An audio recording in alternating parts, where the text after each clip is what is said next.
তিন নাম্বার কাজ করতে হবে, ওয়াল্লাযীনা ইয়াবিতুনা লিরাব্বিহিম সুজদান ওয়া কিয়ামা। এই পৃথিবীর জমিনে আমার আল্লাহ রাব্বুল আলামিনের কুদরতি পায়ে আপনাকে রুকু আর সিজদা করতে হবে। এখন বলেন তো দেখি, রুকু আর সিজদা চলে কোথায়? নামাজের মধ্যে কোথায়? আজকে বাংলাদেশে কি শতকরা 100 নামাজ প্রতিষ্ঠা আছে? এই নামাজ দিয়ে বাংলাদেশে দুইটা অবহেলা। কয়টা? একটা হলো রাষ্ট্রীয় অবহেলা, দুই নাম্বারটা হলো ধর্মীয় অবহেলা। আপনারা কোনটা শুনবেন?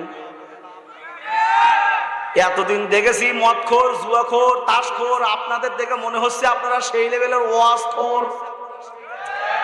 যদিও শ্রোতা একটু কম, কিন্তু শ্রোতাগুলো পেয়েছি ওয়াজ শোনার জন্য। মানুষ একটা শুনতেছে, আপনারা দুইটাই শুনতে চান। সংক্ষেপে বলি, বাংলাদেশের যদি কোন দেশের মধ্যে যদি কোনো মুমিন শাসক যদি প্রতিষ্ঠা হয়, ওই দেশের মধ্যে সর্বপ্রথম সেই শাসকের দায়িত্ব হলো ওই দেশের মধ্যে নামাজ প্রতিষ্ঠা করা। আল্লাহর বান্দারা বাংলাদেশে কি 100% নামাজ প্রতিষ্ঠা আছে নাকি?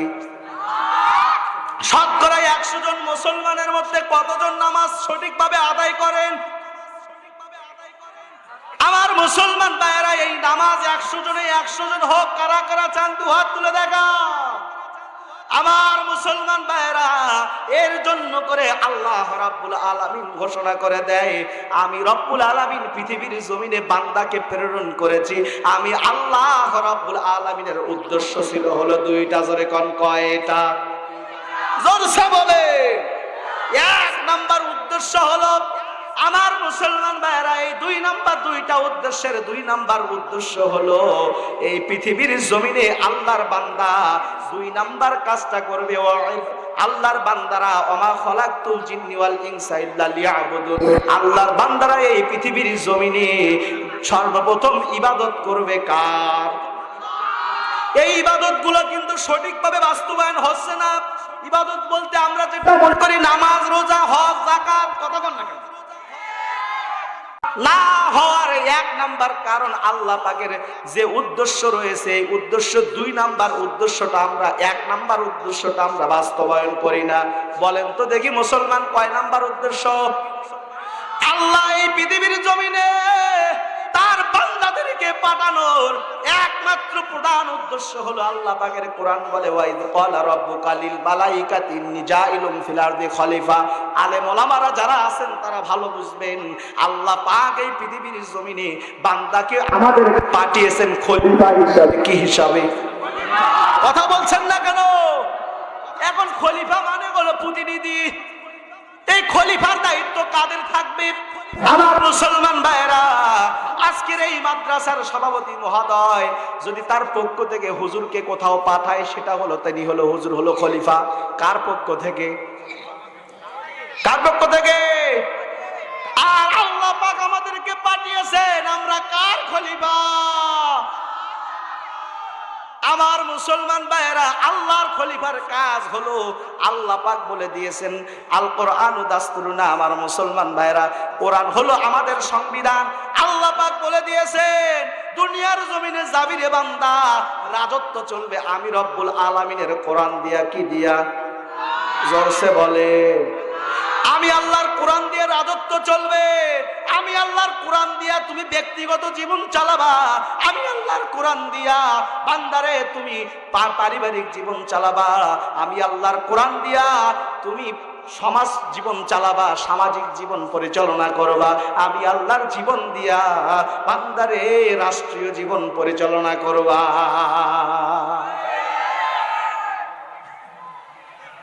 ও মুসলমান ভাইরা, ওই আল্লাহর হুকুম মানার দরকার আছে না নাই? বাংলাদেশে যদি কোরআনের রাজত্ব তৈরি হয়ে যায়, আল্লাহর কসম করে বলতেছি, বাংলাদেশের কোনো মানুষ আর বেনামাজি থাকতে পারবে না। কথা বলেন ঠিক কিনা? কেমন করে ঘুমাও তুমি ও মানুষ, কেমন করে ঘুমাও তুমি ফজর করে কাজা, এমনও তো হতে পারে জোহরে জানাজা তোমার, এমনও তো হতে পারে জোহরে জানাজা। হতে পারে না? জোহরে জানাজা হতে পারে না? আল্লাহর রাসূল বলেছেন যে ব্যক্তি নামাজ পড়ে না ইচ্ছাকৃত ভাবে সে ব্যক্তি কাফের। কথা বলেন না কেন? আল্লাহর রাসূল বলেছেন যে ব্যক্তি নামাজ পড়ে না, আমার মুসলমান ভাইয়েরা, আসলে সেই ব্যক্তিটা এই পৃথিবীর জমিনে সবচাইতে নিকৃষ্ট পশুর নাম কি? এই জিনিসটা চাইতেও সে খারাপ।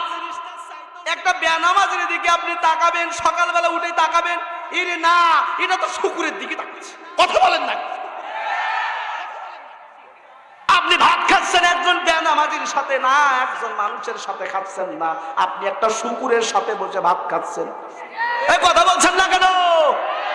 নামাজ পড়ার দরকার আছে না নাই? নির্বাহে থাকবে। জীবনে মেলা মাইক পাইছি পারে, আজকে এতগুলো মাইক লাগাইছে, মাইকটার মধ্যে একটু সমস্যা, গলার অবস্থা খারাপ করে দিচ্ছে।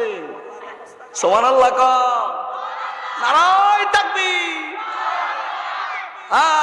চলবে, আলোচনা চলবে। এ কতক্ষণ চলবে?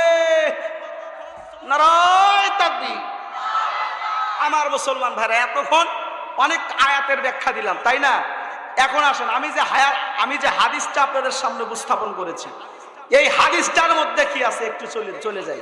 এই হাদিসের মধ্যে আছে হচ্ছে পৃথিবীর জমিন থেকে মানুষ যখন বিদায় নিয়ে চলে যাবে কবরের মধ্যে, কোথায়? এই কবরের মধ্যে কি সাথী বাতি কেউ আছে? এই কথা বলেন না কেন? আছে। এই সাথী নাই বাতি নাই যেই কবরের মধ্যে, এই কবরের মধ্যে কোনো বন্ধু পাওয়া যাবে না। এই কবরটা হবে সাপ আর বিচ্ছুর বালাখানা। কথা বলেন না কেন? যে সাপ আর বিচ্ছুর বালাখানা হবে, এই কবরের মধ্যে কবরে যাওয়ার সঙ্গে সঙ্গে আল্লাহর রাসূল বলেছেন 4টা কাজ দুনিয়ার বুকে করবে যারা, কবরে যাওয়ার সঙ্গে সঙ্গে জান্নাতের বালাখানা হিসাবে পাবে তারা। চিৎকার মেরে কোন সুবহানাল্লাহ। তাইলে এই 4টা আলোচনা শোনার দরকার আছে না নাই? ও মুসলমান ভাইরা, কবরে যাওয়ার সঙ্গে সঙ্গে কারা কারা কবরটা জান্নাতের বাগিচা হিসেবে চান? দুহাত উঁচু করে আল্লাহকে দেখা। নারায় তাকবীর। তাহলে এই 4টা আলোচনা শোনার দরকার আছে না নাই?